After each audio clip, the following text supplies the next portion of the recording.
Hello, welcome. I'm Kata Edwards-Pierre, here interviewing Christine Kowal, author, channeler, artist, and mediator. We're here to speak about her book, Adam and Eve and Heart Energy. This phenomenal book that I was blessed to read a little while ago, actually last year, 2015. It's a book that I would love for Christine to tell us how it came to be, and then I'd love to share how I responded to reading it. And it's not just a reading experience, it goes beyond just simply reading with your eyes. Thank you. Thank you. So, Adam and Eve and Heart Energy. First of all, I'll tell you I'm an artist. I'm a visual artist, so I'm a painter. And the pictures for the book were done 20 years ago. I was in a serious car accident, and at the time I was painting very large canvases, and I couldn't lift my arms above my waist, so I couldn't paint my large canvases.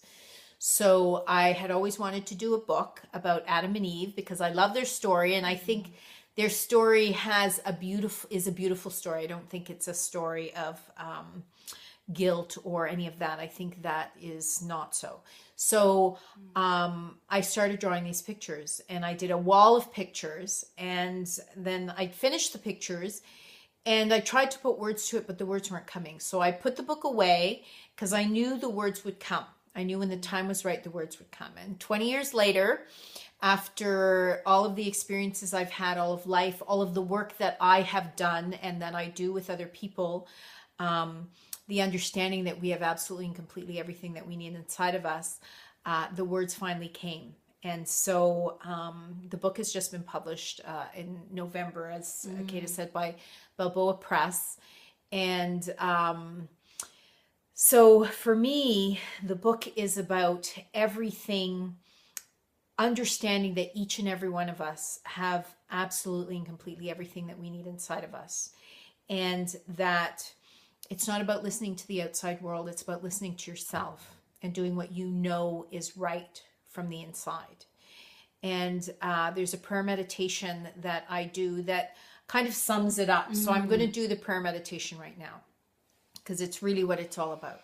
Close your eyes, put your hands on your heart, and just listen to my words. I've absolutely and completely everything that I need inside of me. And I am free, and I'm safe, and I'm whole, and I'm strong, and I'm prosperous, and I love myself, and I am light, and breathe.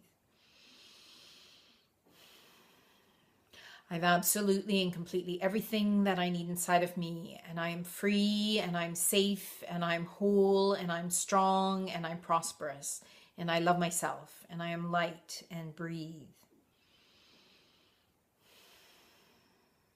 I've absolutely and completely everything that I need inside of me, and I am free, and I'm safe, and I'm whole, and I'm strong, and I'm prosperous, and I love myself, and I am light, and breathe. Okay, you can open your eyes. So I'm just going to say one more thing about the book before I pass to Kata, is that the other thing, this book, it's a romance story. It's about the power that we have within, and the ability to live from that power with the person that we love, with our mate, husband, wife, and be ourselves within that relationship and be truly happy. And there's also an erotic part to the book because that is a very important part of a loving relationship. I'm glad you brought that up because that was one of the things I was readying to ask was we have a huge stigma we often put on our expression of love in many different ways. If we focus on just the sexuality or the erotic experience of being a human being, that can be stigmatized. And I found in your book that it was so straightforward and just was that there was no room for that. It was just beautiful and so vibrantly presented. And so I think innocently, but that's not quite the word. It was just purely as is presented in the book. It's about truth. Yes. It's about the truth that in a relationship, in a body, mind, spirit relationship, which is what we all want to have with our partner, with our mate, with our husband, with our wife, body, mind, and spirit. The only way to have all of that is to work from yourself. To be true to yourself is the best possible life you can have with your mate, with your partner. And no, excuse us, bullshit, no pretend, no trying to manipulate or all of those things. I'm just going to be blatant that women are taught in how to get things. Yes. If we could finally just let all of that go and say what we really mean, and men as well say what they mean, but I'm speaking as a woman and I know that women have been taught certain things. I'm working very hard at stepping back sometimes, just stopping myself and saying, what is it that I really mean here? What is it that I'm wanting? What is it that's not working? And what is it that I truly want? Not what do I want to please somebody with? What is it that I truly want? Yes. And even that, what do I think that they want from me? Or what is it that they're perceiving of me? How can I change myself? How can I be that chameleon to make myself more lovable? You know, the whole experience of not only being in a relationship, but also finding that relationship. We hear about love yourself first. We hear about know who you are, which are both very important and very true. But what does that mean practically? What does it feel like when we're searching for that person and we do not yet know ourself? We do not know or love ourself enough to understand that the best partner exists for us in this world. So if we're not in that space and we line up with somebody, right? Yeah. And then expect that relationship to be top notch, yet our own relationship with ourselves is not top notch. It's really down and dirty a lot of times. I find that this book kind of just looks at the act of loving as a natural state. It presents it as a natural state. And the more that we see books like this, or we see and hear people just speak about being true to who you are, being powerful in your truth, I feel like the relationships will get better and better. Yes. Yeah. Here's something really important that people can't always see is where you sit in your relationship is where you're vibrating. And that may look very different. One person may be this way, another person may be acting this way. It may look very different, but you're sitting at the same vibration, and that's why you're together. So when you want a good relationship, you need to first be true to yourself and start speaking that way. People are amazed when they start speaking their truth. And sometimes that means drawing a line, and drawing a line just means I can't do that. That's not who I am. I'll do this because this is who I am. The other person will often be fine with that. They're just used to doing it a certain way.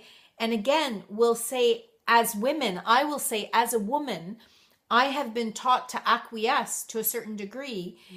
And, you know, when we stop acquiescing and we start speaking our truth, and I don't mean our perspective and what we think about this or what we think about that, or that this person should do this, that person. No, none of that. It is nobody's business but your own business what you do. Just as it is nobody's business but that person over there's business what they do in their relationships. And so we need to start looking at ourselves and just speaking the truth. And sometimes when we don't know the truth, we need to stop and be silent, find it.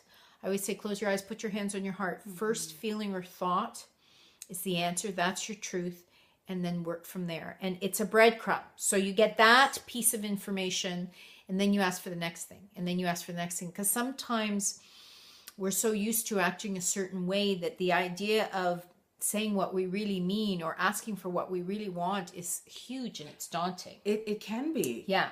Yeah, you hear people speak about finding any way to avoid saying the real thing all the time. And then I've heard many men and some women as well just say, I just had no clue. I just didn't know. Why didn't you just tell me? You know, I'm not a mind reader. That thing where, oh no, that's okay. We need to take that out of our vocabulary. If it's what do you want? Say it. If you're in a rage, if you're in a bad place, stop yourself, step back, bring yourself to that calm place. What is it that you want? and then speak your truth. Nothing good ever happens from a rage or from anger, only war, and war is not good. We are love inside, and that's what we need to operate from. That's when we speak our truth, when we speak from our love, when we act from our love, when we do loving things that we want to do, not that we think we should do, but that we want to do. Life becomes a miracle. It truly does. It really does. I actually find that when we actually honor, acknowledge, and live our truth, whether we're speaking it or being it, that when I was mentioning earlier, what's a practical way to love, self-love, and know oneself? That's actually one of the most practical ways. In the moment, if I'm feeling sorrowful, or if I'm feeling even raging, anger, whatever it is, honoring that, being it for the moment, and letting it pass. Because part of our issue is repressing it, pretending, and not honoring it, and then we get stuck. And then we attract, right? Yeah. So you need to step back. You need to come to that calm place. And then you can make your decisions. Then you can decide what you want to do. And that's what the book is about. That's what Adam and Eve and Heart Energy is about. It's a teaching how to come to that place within. And again, I tell it through the story of Adam and Eve, because I've loved that story since I was a kid, right? Yes. So I tell it through the story of Adam and Eve. And to me, God, or whatever your higher power is an incredible, beautiful higher power being that supports us, that loves us, that takes us to, that leads us along, and gives us our breadcrumbs. Yes. You know, and leads us along, takes us to where we need to go. So I just want to say also that the book is available at Indigo, Barnes & Noble, Amazon, and Balboa Press. Thank you so much, Christine. You've just been listening to Christine Kowal, author, channeler, and you should keep tuned to these interviews, because there's going to be a lot more coming from Christine with regards to videos speaking about love and how we can actually increase love and power in our lives. Thank you. Thank you. Mwah.